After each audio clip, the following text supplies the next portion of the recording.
नमस्कार दोस्तों, मैं हूं विश्वास राणा, आपका एसएसटी गुरु फाउंडेशन गुरु तरफ से। और आज मैं आपको पढ़ाने वाला हूं यूनिफिकेशन ऑफ ग्रेट ब्रिटेन। देखो, फर्स्ट ऑफ ऑल मैं आपको ये बताना चाहता हूँ, काफी बच्चे बोल रहे हैं सर ये इंपॉर्टेंट नहीं है या फिर हमारी टीचर ने करवाया नहीं। तो बेटा एक बात मैं ध्यान से आप मेरी बात सुन लो, ये इंपॉर्टेंसी लेवल पे इसका कम है थोड़ा, वी नो दैट, ठीक है। इंपॉर्टेंट नहीं है इतना, मगर 1 मार्क में ये क्वेश्चन आ सकता है। ये आपको मैंने पिछली क्लास में भी मैंने आपको बताया था। सिंपली 1 मार्क के लिए क्वेश्चन बहुत इंपॉर्टेंट है और पक्का एक आएगा ही आएगा क्वेश्चन। तो भाई यूनिफिकेशन ऑफ ब्रिटेन से करने से पहले ना उसके बारे में जान लेते हैं, यूनिफिकेशन ऑफ ब्रिटेन है क्या, और ये मतलब इसके बारे में थोड़ा बहुत हम जानते हैं। ओके, सबसे पहले ग्रेट ब्रिटेन,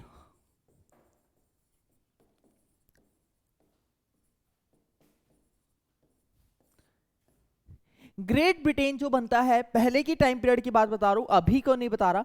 पहले के टाइम पीरियड में वो 3 कंट्रीज को मिलाकर ग्रेट ब्रिटेन बनता था। बहुत समय पहले की बात बता रहा हूं, 3 कंट्रीज को मिलाकर वो ग्रेट ब्रिटेन बनता था। वो 3 कंट्रीज कौन कौन सी है बेटा, वो ध्यान से आपने सुनना है। पहला है इंग्लैंड, दूसरा है स्कॉटलैंड, तीसरा आप खुद बताओगे। चलो देखते हैं कमेंट में सबसे पहले कौन मेरे को आंसर बताता है। तीसरी कंट्री कौन सी है जो वेस्ट बंगाल कह रहा हूं, ग्रेट ब्रिटेन को जो पूरा बनता है, ठीक है, ग्रेट ब्रिटेन को पूरा बनाता है। एक कोई बच्चे बोलेंगे सर वेल्स भी है, हाँ भाई अभी हम उसको ऐड नहीं कर रहे हैं, अभी बस ये 3 कंट्रीज को हम ऐड ऑन करके चलते हैं। ओके, तीसरी कंट्री आपने मेरे को बतानी है। तो भाई ग्रेट ब्रिटेन यूनिफाइड कैसे हुआ, मतलब जो पहले अलग अलग था ये एक कैसे हुआ, और इसका क्या फायदा था, क्या नुकसान था, किसको नुकसान था, किसको फायदा था, ये सब हमको जानना है। और इस चैप्टर में अभी हम इस टॉपिक में वही चीज जानेंगे। ओके, ध्यान से सुनना बेटा। ग्रेट ब्रिटेन की हम जब भी बात करते हैं तो एक एक्ट बना था, उस एक्ट का नाम था act of union. Okay, act of union क्या था, ध्यान से सुनो। एक्ट ऑफ यूनियन बेसिकली 1707 में बना था, जो 2 कंट्रीज के बीच में बना था, England and Scotland. England and Scotland के बीच में ये एक्ट ऑफ यूनियन बना, जिसकी वजह से यूनाइटेड किंगडम आप बोल लो या ग्रेट ब्रिटेन आप बोल लो बना था। ये पूरा ग्रेट ब्रिटेन जो बना, ये कब बना, जब इंग्लैंड एंड स्कॉटलैंड ने हाथ मिलाया। कब मिलाया, 1707 में। किस और क्या बनाया, ग्रेट ब्रिटेन बनाया।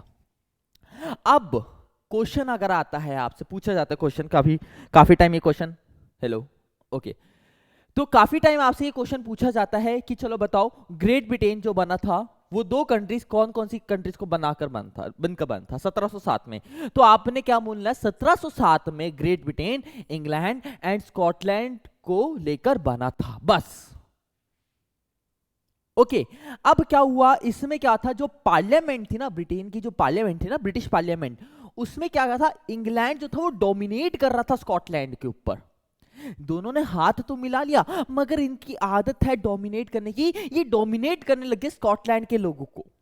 अब किसको अच्छा लगेगा भाई, इसको अच्छा लगेगा, बताओ एक बार खुद बताओ मेरे को, इसको अच्छा लगेगा कि हाँ भाई कोई हमारे ऊपर डोमिनेट कर रहा है? नहीं, इन्होंने बोला ये भाई गलत बात है। इंग्लैंड कहता नहीं हम तो डोमिनेट करेंगे। इंग्लैंड क्या करने लगे सॉरी सॉरी बेटा, इंग्लैंड क्या करना, ब्रिटिश पार्लियामेंट में डोमिनेट करने लगे इंग्लिश मेंबर। इंग्लिश मेंबर का मतलब क्या होता है, इंग्लैंड के लोग, सिंपल सी बात है।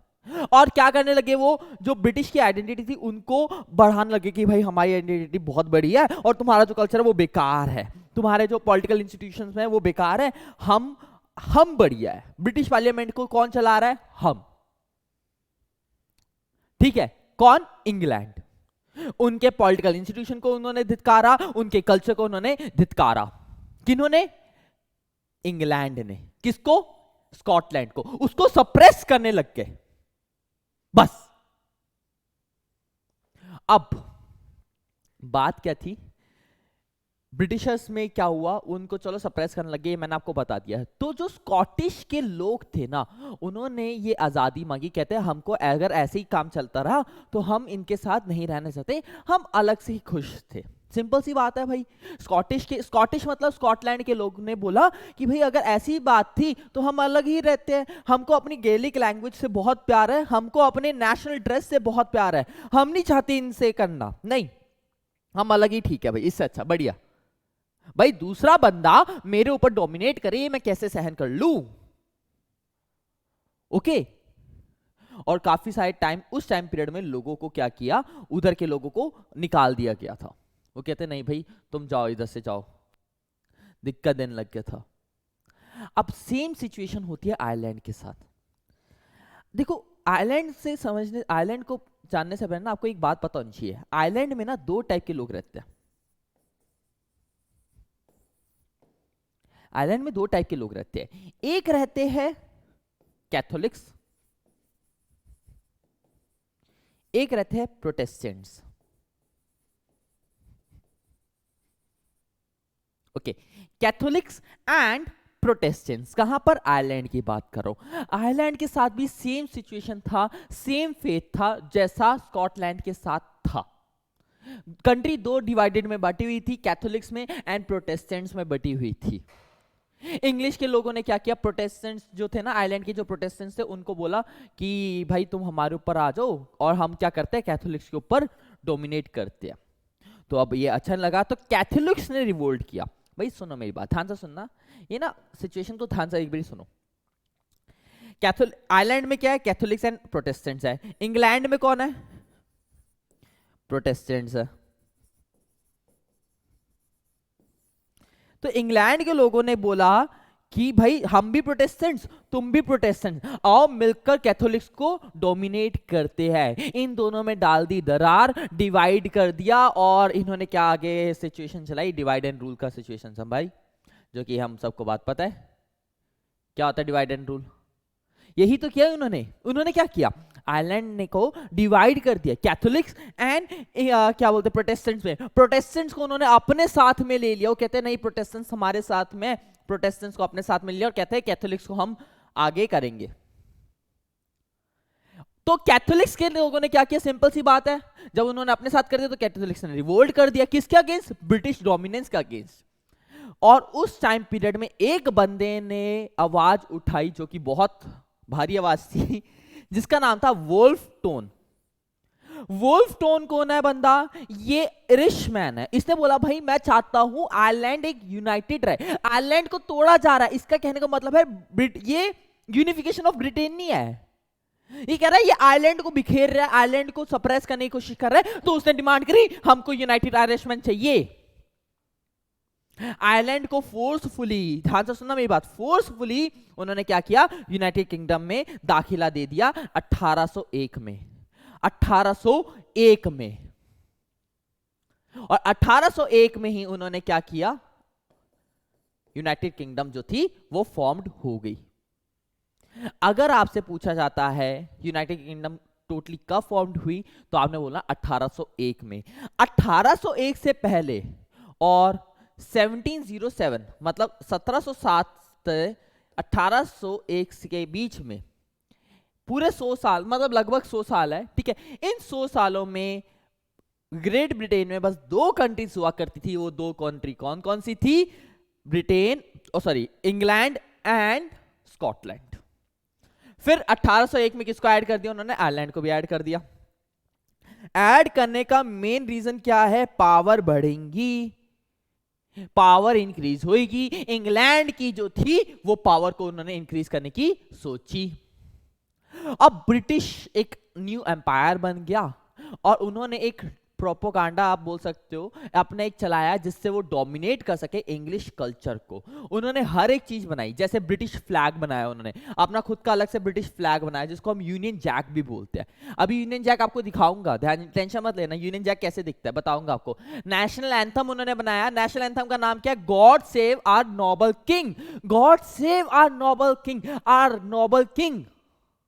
किंग एक नंबर का क्वेश्चन इसमें से उठता है, बताओ ग्रेट ब्रिटेन का नेशनल एंथम क्या है, तो आपने क्या बोलना है, god save our noble king. ये आपका ये है national anthem. God save our gracious king, long live our noble king, god save the king, send him victorious, happy and glorious, long the reign over us, god save the king. ये पूरी क्या है, ये उधर की national anthem है। कहां की नेशनल एंथम है? ये ग्रेट ब्रिटेन की है। उन्होंने बोला इंग्लिश लैंग्वेज बोलो, प्रमोट किया भाई, बोलते इंग्लिश लैंग्वेज को प्रमोट किया। इंडिया में भी इंग्लिश लैंग्वेज को उन्होंने कितना प्रमोट किया, है ना। ओके अब आपको मैं बताता हूं वहां के झंडे का क्या हुआ। यूनाइटेड किंगडम देखो कितना अच्छा उन्होंने बनाया, कहते तीनों के झंडे से बनाऊंगा मैं United kingdom. Scotland, England and northern Ireland, Ireland को दोनों बोला, इन तीनों को मिक्स किया और इन्होंने अपना एक यूनाइटेड जो था बना दिया, सॉरी यूनाइटेड किंगडम का फ्लैग जो था वो बना दिया। 3 झंडों से बना, देखो ध्यान से नोटिस करना बेटा, इंग्लैंड का ये रहा, ये बीच में इंग्लैंड का है, ठीक है। स्कॉटलैंड का ये व्हाइट वाला पार्ट स्कॉटलैंड का और ब्लू वाला पार्ट, और नॉर्दर्न आयरलैंड ये इसका, ये तीनों को मिलाकर क्या बना, हमारा यूके का फ्लैग बन गया। समझ में आई बात? ये बहुत इंपॉर्टेंट है, इसी में से क्वेश्चन उठते हैं। चलो बस ये आपका पूरा क्या था, यूनिफिकेशन ऑफ ब्रिटेन, सिंपल। अब मेरे को बताओ मुश्किल या इजी, सिंपल, मुश्किल या इजी।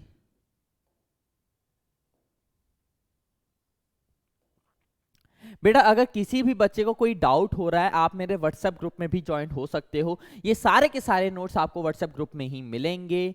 ओके व्हाट्सएप ग्रुप आपको नीचे दिए गए डिस्क्रिप्शन बॉक्स में आपको नीचे मिल जाएगा, उसकी टेंशन आप मत लेना। फिलहाल आप अपने पढ़ने में ध्यान दो, पेपर पास ही है काफी बच्चों के, उसमें आप थोड़ा नोटिस करो, और ये क्वेश्चन आ सकता है 1 नंबर का बस। ओके चलो एक भाई जल्दी से क्विक रिवाइज कर देते हैं। एक्ट ऑफ यूनियन कब हुआ? 1707 में। किस किस के बीच हुआ? इंग्लैंड एंड स्कॉटलैंड के बीच में। ओके उसमें कौन डोमिनेट कर रहा था? इंग्लैंड के लोग डोमिनेट कर रहे थे। किसको डोमिनेट कर रहे थे? स्कॉटलैंड के लोगों को डोमिनेट कर रहे थे। उनकी लैंग्वेज क्या है? स्कॉटलैंड की गैलिक लैंग्वेज है। ओके सेम फेट किसके साथ हुआ? आयरलैंड के साथ हुआ। आयरलैंड को भी वो डोमिनेट करने लग गए। आयरलैंड में कितने टाइप के लोग रहते हैं भाई? 2 टाइप के लोग रहते हैं, कैथोलिक्स एंड प्रोटेस्टेंट्स। इंग्लैंड में कौन रहते हैं? Mainly Protestants. इन दोनों को एक साथ हुआ, ये दोनों ने हाथ मिलाया, कैथोलिक्स के ऊपर रिवोल्ट वो करने लग गए, डोमिनेट करने लगे। कैथोलिक्स ने फिर रिवोल्ट किया। रिवोल्ट में एक बंदा आया जिसने अपनी आवाज उठाई, उसका नाम क्या था? वोल्फटोन। वोल्फटोन उसका नाम था। उसने अपनी आवाज उठाई और धीरे देखते देखते वो फेल हो गया बेचारा, कोई बात नहीं। फिर उन्होंने अपना खुद का फ्लैग बनाया, उन्होंने अपना खुद का नेशनल एंथम बनाया, उसने अपनी इंग्लिश लैंग्वेज को प्रमोट किया बस।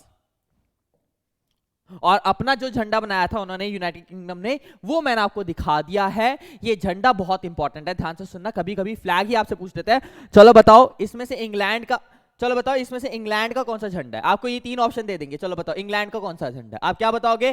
फर्स्ट वाला। स्कॉटलैंड का कौन सा? ब्लू वाला। नॉर्दर्न आयरलैंड का कौन सा? रेड वाला। इसको नॉर्दर्न आयरलैंड मत बोलो, आयरलैंड ही बोल लो, कोई फर्क नहीं पड़ता इसमें। आप सिंपली आयरलैंड भी बोल सकते हो। ओके बस ये था यूनिफिकेशन ऑफ ब्रिटेन। अब नेक्स्ट क्लास में हम क्या पढ़ेंगे बेटा? Visualising the nation. बहुत इंपॉर्टेंट टॉपिक है, पहले मैं आपको बताया था। बस आज के लिए तक काफी है, और फिर मिलते हैं हम अपनी नेक्स्ट क्लास में। तब तक के लिए सी यू गाइस, जय हिंद, जय भारत, बाय बच्चों।